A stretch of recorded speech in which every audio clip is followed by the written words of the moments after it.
مرکزیہ کے جو ہوٹل ہیں ان میں اکثر بیڈ کی پاؤں والی ڈائریکشن حرم یا مسجد نبوی کی طرف ہوتی ہے. ہاں جی، میں آپ کو بتاؤں، پہلی بات یہ ہے کہ ایک چیز ہے تقوی، ایک ہے فتویٰ. فتوے میں تو کسی کے نزدیک قبلہ رخ پاؤں کرنا گناہ نہیں ہے. میرا ایک یوٹیوب پہ کلپ ہے قبلہ کی طرف تھوکنا، ٹھیک ہے، یہ آپ یوٹیوب پہ لکھیں تو میں نے اس میں تھوکنے کا مسئلہ، پیشاب کا مسئلہ بتایا. پیشاب کرنا قبلہ رخ حرام ہے. اس میں دو موقف ہیں محدثین کے. ایک کا موقف یہ ہے کہ اوپن ایئر میں حرام ہے، کنٹرول انوائرمنٹ میں جائز ہے، یعنی اگر کمرہ جو ہماری کنٹرول انوائرمنٹ ہوتی ہے.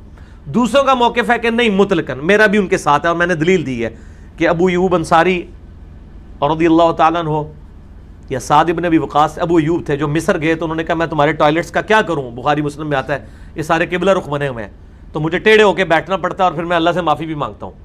تو اگر کوئی ٹوائلٹ بنے ہوئے ہیں ادھر ٹیڑھا ہو کے بیٹھے، ہم لوگ تو پہلے اس چیز کا اہتمام کرتے ہیں. رہا پاؤں کرنے کا مسئلہ، پاؤں کے بارے میں کوئی حدیث نہیں ہے. تھوکنے کے بارے میں ابو داؤد میں ہے کہ ایک شخص نے قبلہ رخ تھوکا تھا، نبی علیہ السلام نے اس کو امامت سے ہٹا دیا تھا. ٹھیک ہے، تھوکنا منع ہے، پیشاب کرنا منع ہے. پاؤں قبلہ رخ کرنا اس کے بارے میں کوئی حدیث نہیں ملتی، لیکن مزاج رسول سے یہی لگتا ہے کہ یہ بھی منع تو ہم نہیں کہتے لیکن پسندیدہ نہیں ہے. اور وہ آپ کبھی عربیوں کو دیکھیں نا، تراویح کے بعد سلام پھیر کے سیدھی ٹانگیں ایسے کعبے کی طرف کر لیتے ہیں وہ.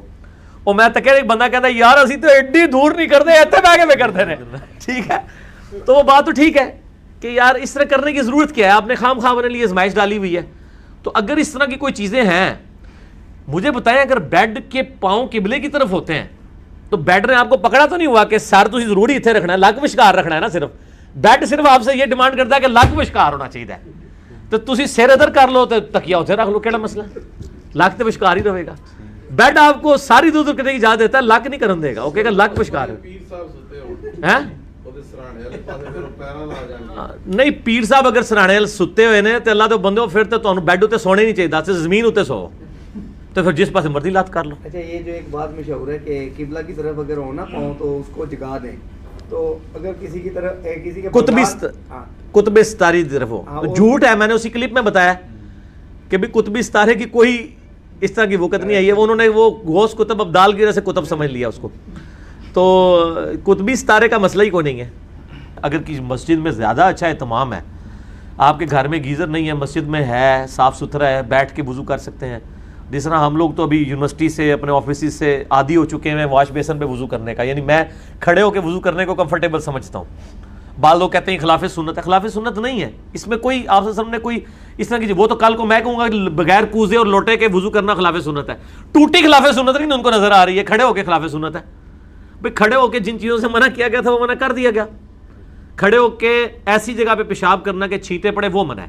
اگر آپ کے اوپر چھینٹے نہیں پڑتے یا غسل کے دوران کھڑے ہو کے پیشاب کرتے ہیں اور بعد میں اپنا جسم دھو لیتے ہیں تو کھڑے ہو کے پیشاب کرنا بھی سنت ہے. بخاری میں حدیث ہے، امام ترمذی نے باب باندھا ہے کہ کھڑے ہو کے پیشاب کی ممانعت، اس کے بعد انہوں نے باب باندھا ہے کہ اس کی رخصت. مرد کے لیے کھڑے ہو کے پیشاب کرنا بھی سنت ہے اگر اس کے جسم کے اوپر چھینٹے نہ پڑے، یعنی بلندی سے وہ نیچے کی طرف. نبی علیہ السلام نے خود کیا مرد کے لیے، عورت کے لیے تو ظاہر پاسبل نہیں ہے. اچھا، واش روم میں جتنی دفعہ بھی جائیں، چاہے حاجت کے علاوہ کسی کام بھی جائیں، تو اس میں جاتی دفعہ اور نکلنے کے بعد دعا جو ہیں وہ پڑھنی ضروری ہے اور ان کا اچھا ہے فائدہ؟ نہیں، صرف جب آپ پیشاب کے لیے جائیں گے پھر ہی دعا مانگیں گے نا، اس کے علاوہ نہیں. اور اگر آپ کا ٹوائلٹ اور واش روم اکٹھا ہے تو اس میں یاد رکھیں جس سیٹ پہ آپ بیٹھتے ہیں نا صرف وہی ٹوائلٹ ہے، اس کے ساتھ جو باقی باتھ روم ہے نا وہ واش روم ہے. وہ آپ کلمہ بھی پڑھ سکتے ہیں، وہاں بسم اللہ بھی پڑھ سکتے ہیں، وہ پاک جگہ ہے. ایون آپ ٹوائلٹ کے دروازے سے اندر جا کے اس سیٹ پہ بیٹھنے سے پہلے دعا پڑھ سکتے ہیں. یہ تو ہم نے دونوں چیزیں اکٹھی کر دی ہیں نا. پہلے تو یہ بھی نہیں ہوتا تھا، پہلے تو صرف 2 اینٹیں ہی ہوتی تھیں نبی علیہ السلام کے مبارک زمانے میں.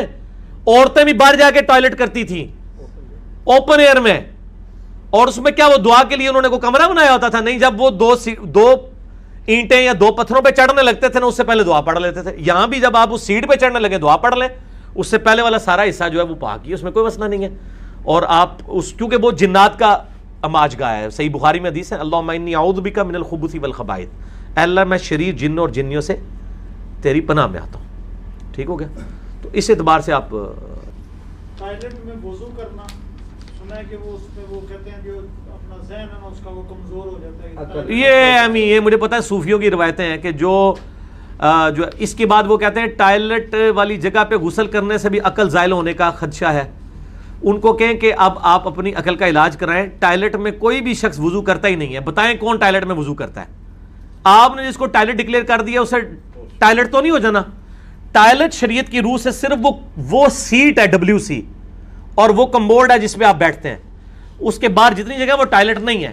اگر کہیں وہ بھی ٹائلٹ ہے ہم نے ڈکلیئر کیا ہوا آپ کے ڈکلیئر کرنے سے تو نہیں ہوگا. ان کو پوچھے کہ نبی علیہ السلام کے مبارک زمانے میں تو صرف 2 اینٹوں اور پتھروں پہ بیٹھتے تھے تو ٹائلٹ پیچھے سے سٹارٹ ہوتا تھا, اوپن ایئر میں بیٹھ کے کرتے تھے تو وہ تو پھر سارے ہی ٹائلٹ ہو گیا. ٹھیک ہے نا, یہ بات بالکل غلط ہے. تو وہ کوئی عقل نہیں زائل ہوتی ہے اس جگہ پہ, اور اس جگہ بیٹھ کے کوئی بھی نہیں وضو کرتا. میں نے آج تک کوئی بندہ نہیں دیکھا کہ WC کی سیٹ پہ بیٹھ کے وضو کر رہا ہو. وہ لادہ سے وہ لگا ہوا ہوتا ہے واش بیسن, تو اس میں شمار ہی نہیں ہوتا. یہ میں آلریڈی کئی بار ڈسکس کر چکا ہوں. ہاں جی, کیا وہ لوگ پڑھ لکھ گئے ہیں مرزا صاحب, پڑھ لکھ گئے لوگ.